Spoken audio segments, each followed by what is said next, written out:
شادی میں بیٹی کو جب رخصت کرتے ہیں گھر سے تو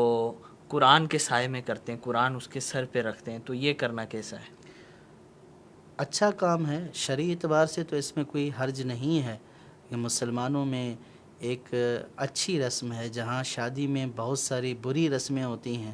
تو وہاں پہ یہ مسلمانوں میں ایک اچھی رسم ہے کہ وہ یہ سمجھتے ہیں کہ اگر بچی قرآن کے سائے تلے سے گزرے گی تو انشاءاللہ قرآن کی برکت اور قرآن کا سایہ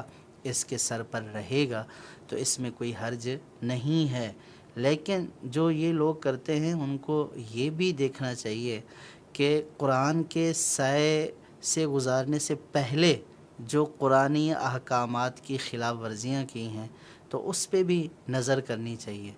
اگرچہ خلاف ورزیاں کی ہیں، گزارنا تو جائز ہی ہے، لیکن یہ کہنے کا مطلب یہ ہے کہ صرف اگر یہ رسم کے طور پر رکھا گیا